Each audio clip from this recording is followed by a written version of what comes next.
Jejak leluhur mempersembahkan seputar sejarah, kajian ilmu para leluhur, spiritual dan filsafat.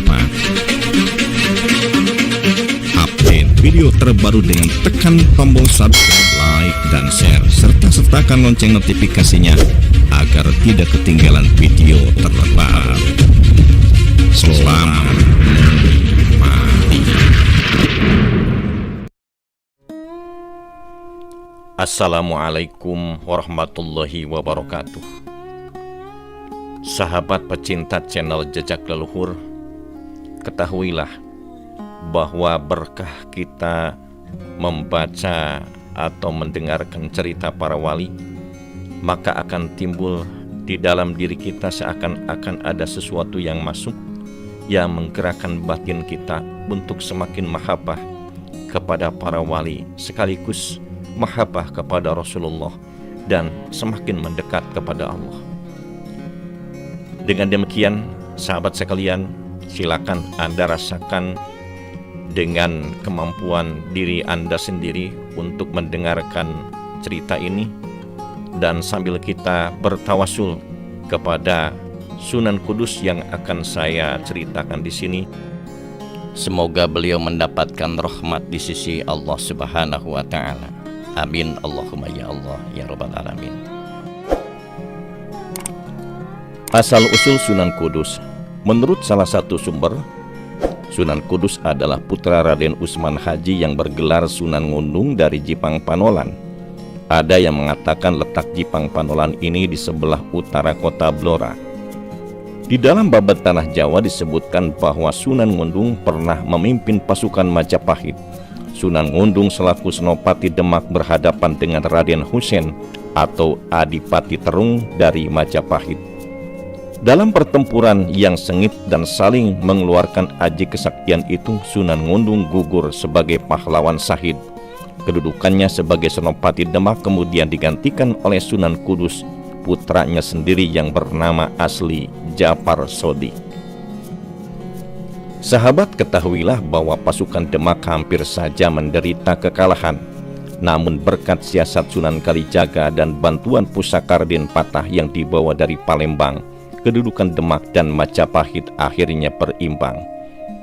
Selanjutnya melalui jalan diplomasi yang dilakukan Patih Wanasalam dan Sunan Kalijaga, peperangan itu dapat dihentikan. Adipati Terung yang memimpin laskar Majapahit diajak damai dan bergabung dengan Raden Patah, yang ternyata adalah kakaknya sendiri. Kini keadaan berbalik, Adipati Terung dan pengikutnya bergabung dengan tentara Demak dan menggempur tentara Majapahit sehingga ke belahan timur. Pada akhirnya perang itu dimenangkan oleh pasukan Demak. Guru-guru daripada Sunan Kudus. Di samping belajar agama kepada ayahnya sendiri, Japar Sodik juga belajar kepada beberapa ulama terkenal. Di antaranya adalah kepada Kiai Telingsing, Ki Ageng Rang, dan Sunan Ampel. Nama asli Kiai Telingsing adalah Lingsing. Beliau adalah seorang ulama dari negeri Cina yang datang ke Pulau Jawa bersama Laksamana Jenderal Cheng Ho. Sebagaimana disebutkan dalam sejarah, Jenderal Cheng Ho yang beragama Islam itu datang ke Pulau Jawa untuk mengadakan tali persahabatan dan menyebarkan agama Islam melalui perdagangan. Di Jawa, Telingsing cukup dipanggil dengan sebutan Telingsing. Beliau tinggal di sebuah daerah subur yang terletak di antara Sungai Tanggul Angin dan Sungai Juwana yang berada di sebelah timur. Di sana beliau juga bukan hanya mengajarkan Islam, melainkan juga mengajarkan kepada penduduk yaitu seni ukir yang indah. Banyak yang datang berguru seni kepada Kiai Telingsing, termasuk Syekh Japar Sodik itu sendiri. Dengan belajar kepada ulama yang berasal dari Cina itu, Raden Japar Sodik mewarisi bagian daripada sifat positif masyarakat Cina, yaitu ketekunan dan kedisiplinan dalam mengejar atau mencapai cita-cita. Hal ini berpengaruh besar bagi kehidupan dakwah Japar Sodik di masa yang akan datang, yaitu tak kala menghadapi masyarakat yang kebanyakan masih beragama Hindu dan Buddha. Selanjutnya Raden Ja'far Shadiq berguru kepada Sunan Ampel di Surabaya selama beberapa tahun. Sahabat, perlu diketahui bahwa cara berdakwah Sunan Kudus sangat luas. Strategi pendekatan kepada masyarakat ini sama saja dengan gagasan yang telah dilakukan oleh Sunan Kalijaga juga Sunan Bonang yang menerapkan strategi dakwah kepada masyarakat sebagai berikut. 1. Membiarkan dulu adat istiadat dan kepercayaan lama yang sukar dirubah. Mereka sepakat untuk tidak mempergunakan jalan kekerasan atau radikal menghadapi masyarakat yang demikian. Yang kedua, bagian adat yang tidak sesuai dengan ajaran Islam tetapi mudah dirubah maka segera dihilangkan. Ketiga, tutwuri handayani, artinya mengikuti dari belakang terhadap kelakuan dan adat istiadat rakyat, tetapi diusahakan untuk dapat mempengaruhi sedikit demi sedikit, dan menerapkan prinsip tutwuri hangiseni, artinya mengikuti dari belakang sambil mengisi ajaran agama Islam. 4. Menghindari konfrontasi secara langsung atau secara keras di dalam cara menyiarkan agama Islam, dengan prinsip mengambil ikan tetapi tidak mengeruhkan airnya. 5. Pada akhirnya boleh saja merubah adat dan kepercayaan masyarakat yang tidak sesuai dengan ajaran Islam, tetapi dengan prinsip tidak menghalau masyarakat dari umat Islam. Kalangan umat Islam yang sudah tebal imannya harus berusaha menarik simpati masyarakat non-muslim agar mau mendekat dan tertarik dengan ajaran Islam. Hal itu bisa mereka lakukan kecuali dengan konsekuen. Sebab dengan melaksanakan ajaran Islam secara lengkap, otomatis tingkah laku dan gerak-gerik mereka sudah merupakan dakwah nyata yang dapat memikat masyarakat non-muslim. Strategi ini diterapkan oleh Sunan Kalijaga, Sunan Bonang, Sunan Muria, Sunan Kudus, dan Sunan Gunung Jati, karena siasat mereka dalam berdakwah tak sama dengan garis yang diterapkan oleh Sunan Ampel, maka mereka disebut kaum abangan atau aliran Tuban. Sedangkan pendapat Sunan Ampel yang didukung oleh Sunan Giri dan Sunan Derajat disebut kaum putihan atau aliran Giri. Namun inisiatif Sunan Kalijaga, kedua pendapat yang berbeda itu akhirnya dapat dikompromikan. Kemudian cara merangkul masyarakat Hindu. Di Kudus pada waktu itu penduduknya masih banyak yang beragama Hindu atau Buddha. Untuk mengajak mereka masuk Islam tentu bukan pekerjaan mudah. Terlebih mereka masih memeluk kepercayaan lama dan memegang teguh adat istiadat lama. Jumlahnya tidak sedikit di dalam masyarakat ini. Itulah Ja'far Shadiq harus berjuang menegakkan agama. Pada suatu hari Sunan Kudus atau Ja'far Shadiq membeli seekor sapi, dalam riwayat berasal dari daerah India. Nama sapinya adalah Kebo Gumarang. Sapi itu ditambatkan di halaman rumah Sunan Kudus. Rakyat Kudus yang kebanyakan beragama Hindu itu tergerak hatinya, ingin tahu apa yang akan dilakukan Sunan Kudus terhadap sapi itu. Sapi di dalam pandangan Hindu adalah hewan suci yang menjadi kendaraan para dewa. Menyembelih sapi adalah perbuatan dosa besar yang dikutuk para dewa. Lalu apa yang dilakukan Sunan Kudus? Apakah Sunan Kudus hendak menyembelih sapi di hadapan rakyat yang kebanyakan justru memujanya dan menganggap bahwa binatang itu keramat? Itu berarti Sunan Kudus melukai hati rakyatnya sendiri. Dalam tempo singkat, di halaman rumah Sunan Kudus dibanjiri rakyat, baik beragama Islam maupun Buddha. Setelah jumlah penduduk yang datang bertambah banyak, Sunan Kudus keluar dari rumahnya. Sedulur-sedulur yang saya hormati, segenap sanak kadang warga yang saya cintai, Sunan Kudus membuka suara. Saya melarang saudara-saudara menyakiti apalagi menyembelih sapi. Sebab di waktu saya masih kecil, saya pernah mengalami saat yang berbahaya, hampir mati kehausan, lalu seekor sapi datang menyusui saya. Mendengar cerita tersebut, para pemeluk agama Hindu terkagum-kagum.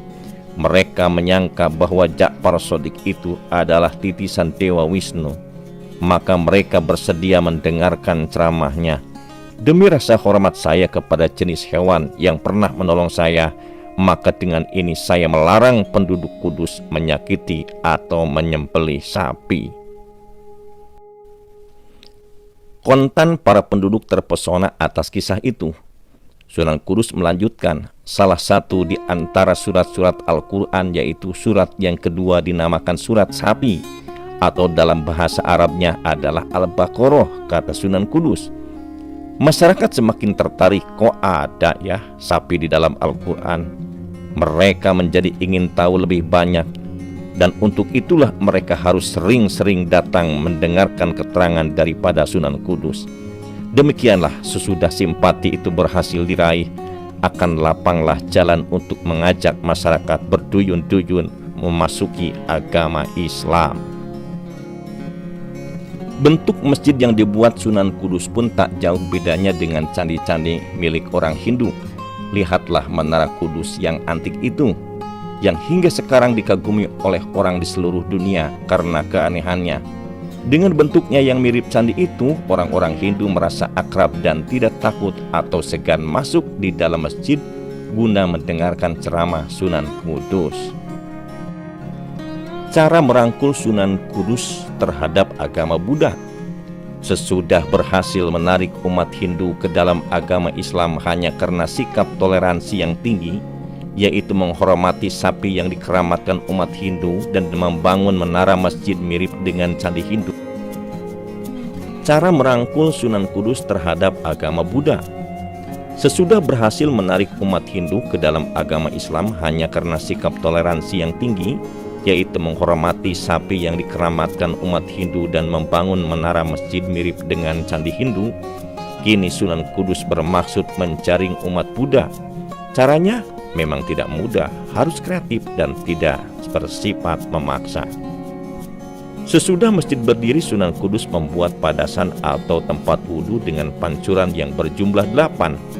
Masing-masing pancuran diberi arca kepala kebo gumarang di atasnya. Hal ini disesuaikan dengan ajaran Buddha, yaitu jalan berlipat 8 atau Sanghika Marga. Di antaranya harus memiliki pengetahuan yang benar, mengambil keputusan yang benar, berkata yang benar, hidup dengan cara yang benar, bekerja dengan benar, beribadah dengan benar, dan menghayati agama dengan benar. Usahanya pun membuahkan hasil, banyak umat Buddha yang penasaran. Untuk itu Sunan Kudus memasang lambang wasiat Buddha itu di padasan atau tempat berwudu, sehingga mereka berdatangan ke masjid untuk mendengarkan keterangan dari Sunan Kudus. Selamatan Mitoni.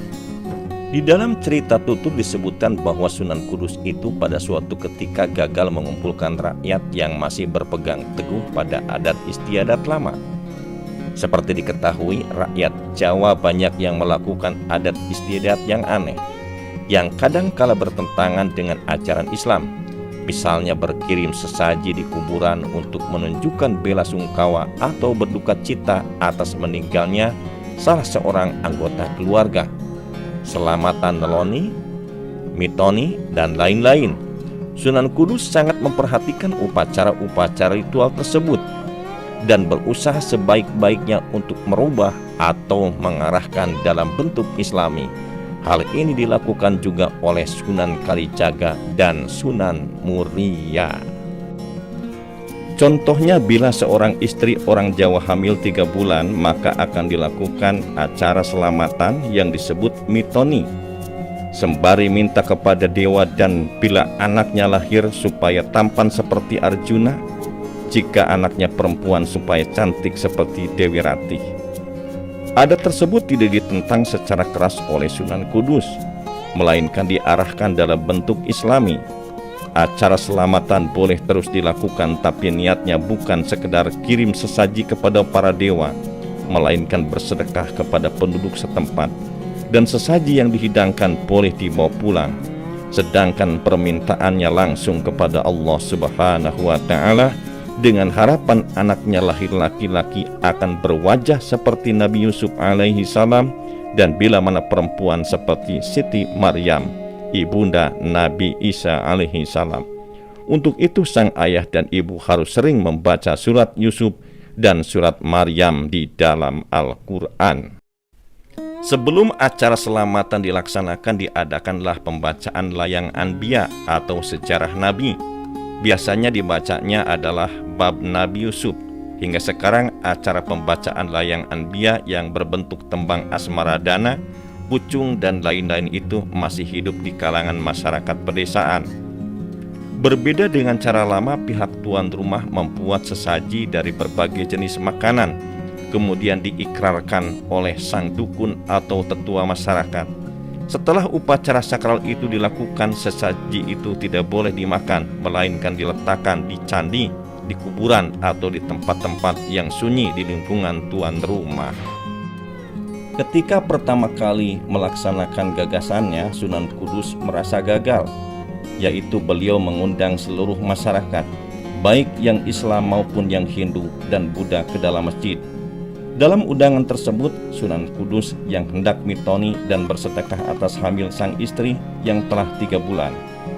Sebelum masuk masjid, rakyat harus membasuh kaki dan tangannya di kolam yang sudah disediakan. Dikarenakan harus membasuh tangan dan kaki, inilah banyak rakyat yang tidak mau, terutama di kalangan Hindu dan Buddha. Inilah kesalahan Sunan Kudus. Beliau terlalu mementingkan pengenalan syariat berwudu kepada masyarakat, tapi akibatnya masyarakat malah menjauh. Apa sebabnya? Karena iman mereka atau tauhid mereka belum terbina. Maka pada kesempatan lain Sunan Kudus mengundang masyarakat lagi. Kali ini tidak usah membasuh tangan dan kaki waktu masuk masjid. Hasilnya luar biasa. Masyarakat berbondong-bondong memenuhi undangannya. Di saat itulah Sunan Kudus menyisipkan bab keimanan dan agama Islam secara halus dengan menyenangkan rakyat. Caranya menyampaikan materi cukup cerdik karena rakyat tengah memusatkan perhatian kepada keterangan Sunan Kudus, tetapi karena waktu sudah terlalu lama dan dikhawatirkan mereka jenuh, Sunan Kudus mengakhiri ceramahnya. Cara tersebut kadang mengecewakan, tapi disitulah letak positifnya.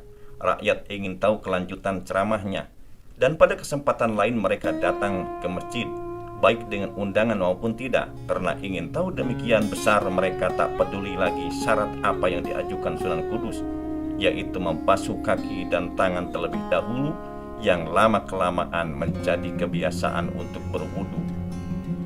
Dengan demikian, Sunan Kudus berhasil menembus kesalahannya di masa lalu. Rakyat menaruh simpati dan menghormatinya. Cara-cara yang ditempuh itu mengislamkan masyarakat cukup banyak, baik secara langsung melalui ceramah agama maupun adu kesaktian melalui kesenian. Beliaulah yang pertama kali menciptakan tembang mijil dan mas kumambang. Di dalam tembang-tembang tersebut beliau sisipkan ajaran-ajaran Islam.